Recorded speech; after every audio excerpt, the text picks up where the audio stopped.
আমি বিভিন্ন ছেলের গায়ে হাত দিয়ে সব রকম করে দেখেছি, কোনোটা করেই লাভ হচ্ছে না। ধরা দিত না এতদিন। আমার যা টাকা পয়সা ছিল বাপের বাড়িতে নিয়ে এসে গাড়ি মারি সব করে দিয়েছে। এখন মনে করেন সেই সব টাকা পয়সা সব সেই মেয়ের পিছনে ঢালছে।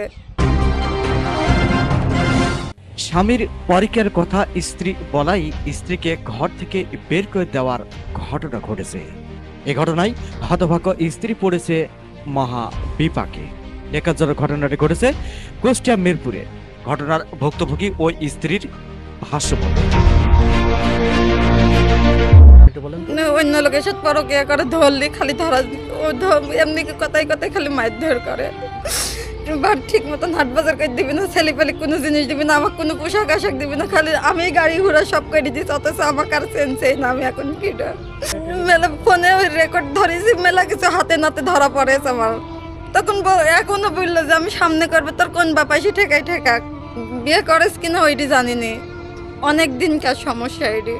আমি বিভিন্ন ছেলের গায়ে হাত দিয়ে সব রকম করে দেখেছি, কোনোটা করেই লাভ হচ্ছে না। ধরা দিত না এতদিন। আমার যা টাকা পয়সা ছিল বাপের বাড়িতে নিয়ে এসে গাড়ি মারি সব করে দিয়েছে। এখন মনে করেন সেই সব টাকা পয়সা সব সেই মেয়ের পিছনে ঢালছে। ধরে ওর বন্ধুর ফোনে মনে করেন যে কল রেকর্ড হয়ে আছে, ওর ফোনেও কল রেকর্ড হয়ে গেছে। পায়খানায় গেলেও ফোন নিয়ে যাচ্ছে, কোনো সময় ফোন চলছে না। আমার সামনে সেনকে হাতে নাতে ধরা পড়ে। আমি যেটা এখন সমাধান হয় সেটি এখন জোর করি, তো কারণ মনের মধ্যে ঢুকা যায় না। ও যেটি করবি করুক, আমি কি বলবো, আমার কিছু বলেন না। ছাড়াই দিলে আমার টাকা পয়সা দিয়ে আমি এখানে কাজ করি খাবো। কোন যাবো আমি বাপের বাড়ি যাবো না তো। আমি উদ্দেশ্যে কাজ করি খাবো। ওর দৌড় কদ্দূর আমি দেখবো, আমি কোন জায়গায় যাবো না।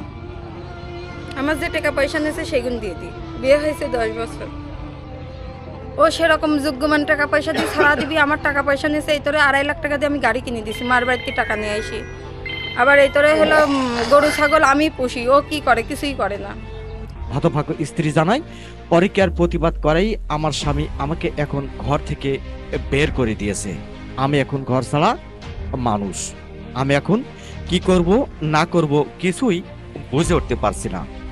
এদিকে এই বিষয়টি নিয়ে দুইজন প্রতিবেশীরা জানায়, এই মেয়েটাকে বিগত সপ্তাহে ইটভাটার মালিক শাহিন, মুকুল, আমি সহ এলাকার 2-1 মান্যগণ্য লোক সহ মঙ্গলবাড়ি বাজারের বেশ কিছু লোকজনও আসছিল। তার মেয়ের ভাই, ছোট ভাইও আসছিল, এলাকা ছেলে পেলেও আসছিল। একটা মীমাংসা করে ওদের উপরে দায়ভার দেওয়া হলো যে আপনার এলাকার ছেলে, আপনার এলাকার বউ, আপনারাই একটা বিচার সালিশ করে দেন যাতে এই ধরনের অসহায় মেয়েটার কিছু না হয়। যেহেতু বাপ থেকেও বাপ নাই, মা নাই, এতিম মানুষ, এই অবস্থা। 2টা বাচ্চা কাচ্চা হয়ে গেছে, আর কী হবে। এই মর্মে একটা ওই সাইদুলকেও ডেকে সুন্দরভাবে শাহিনও বোঝাইলো, আমিও বোঝালাম, মুকুলও বোঝাইলো। বোঝানোর পরে ওদেরকে হাতে উঠাই দিয়ে বললাম তোরা 2জন যা সংসার করবে, আর যেন এরকম অপ্রীতিকর ঘটনা না ঘটে। আর যেটা শুনছি এটা তো খারাপ। আল্লাহ পাক তো 2টা একটা সুন্দর ফুটফুটে বাচ্চা দিয়েছে। এই বাচ্চা থুয়ে তোরা যদি এখন পরকে করতে যাস বা তোর এই স্ত্রীকে ছাড়াই দিস, আর একটা যদি বিয়ে শাদি করিস, তাহলে পরে এই বাচ্চা দুটোর কী হবে? লাত্তি ছাটা খায় মানুষ হবে।